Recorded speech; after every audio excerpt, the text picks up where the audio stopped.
Ndugu waandishi wa habari, Jeshi la Polisi katika mkoa wa Mwanza limewakamata na linaendelea kuwahoji watuhumiwa wawili ambao wanatuhumiwa kwa wizi wa vifaa tiba mali ya hospitali ya wilaya ya Sengerema katika mkoa wa Mwanza. Ni kwamba Jeshi la Polisi katika mkoa wa Mwanza tarehe 15 mwezi wa 5 mwaka huu liliwakamata na hadi sasa linaendelea kuwahoji watuhumiwa wawili. Thomas ambaye kabila lake ni Msukuma, ana umri wa miaka 35. Kazi yake ni afisa tabibu, yani clinical officer katika hospitali ya wilaya ya Sengerema, na ni mkazi wa eneo linaitwa Maduka Manane huko wilayani Sengerema. Wa pili anaitwa Novat Kalori Felician ambaye kabila lake ni Mnyambo, ana umri wa miaka 36. Kazi yake ni mfanyabiashara, lakini pia ni mmiliki wa zahanati binafsi iitwayo Elabs iliyoko wilayani Sengerema na mkazi wa mtaa wa Soweto huko Sengerema. Watuhumiwa hao walikamatwa tangu tarehe hiyo 15 kwa tuhuma za wizi wa vifaa tiba mali ya hospitali ya wilaya ya Sengerema, ambayo hospitali hiyo ipo katika mtaa unaitwa Mwabaluhi wilayani Sengerema katika mkoa wa Mwanza.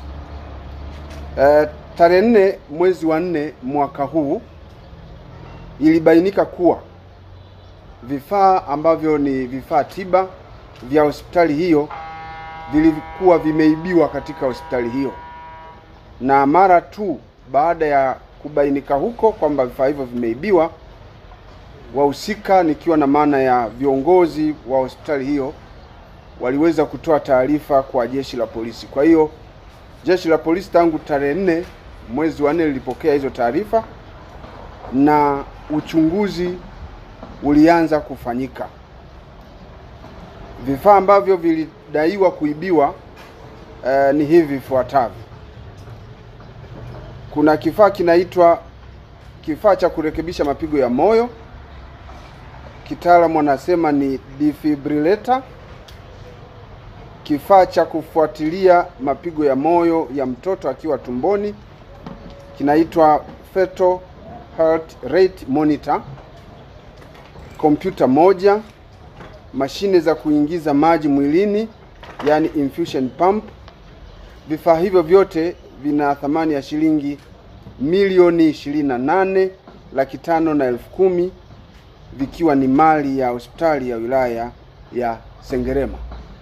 Na mara tu baada ya taarifa hizo kuwa zimefikishwa kwa Jeshi la Polisi, Jeshi la Polisi lilianza ufuatiliaji wa kina kuhusiana na tukio hilo la wizi wa mali za serikali, ambapo katika ufuatiliaji huo tuliweza kuwakamata watuhumiwa wawili ambao nimewataja. Na baada ya kuwahoji, wa kwanza aliyekamatwa alikuwa ni yule ambaye alikuwa ni Nyanda Daudi Thomas. Baada ya kumhoji, ikabainika kwamba ni kweli amehusika na wizi huo wa vifaa hivyo. Lakini katika ufuatiliaji wetu tuliweza kubaini pia kwamba vifaa hivyo vingine vilikuwa vimeuzwa kwa huyu mfanyabiashara na mmiliki wa zahanati ambaye nimemtaja hapo juu. Sasa watuhumiwa hawa wote wamekwisha kamatwa na uchunguzi kuhusiana na tukio hilo unaendelea.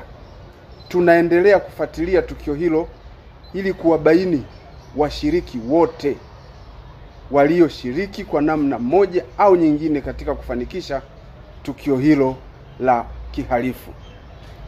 Ingawa katika ufuatiliaji wa tukio hilo vile vifaa vyote vilivyotajwa kuibiwa na uongozi wa hospitali kwa siku hiyo, Jeshi la Polisi kupitia makachero wake limefanikiwa kuvikamata vyote. Lakini kama nilivyosema, uchunguzi unaendelea ili kuwakamata washiriki wote walioshiriki kwa namna zote katika kufanikisha tukio hilo.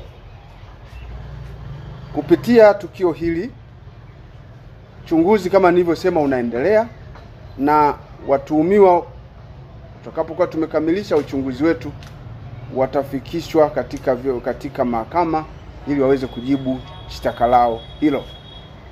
Sambamba na hilo, kupitia tukio hili, Jeshi la Polisi katika mkoa wa Mwanza tunatoa rai kwa wafanyakazi wa hospitali kwamba serikali inafanya uwekezaji mkubwa kwenye afya za watu kwa kununua vifaa tiba vingi ili Watanzania waweze kupata huduma za matibabu.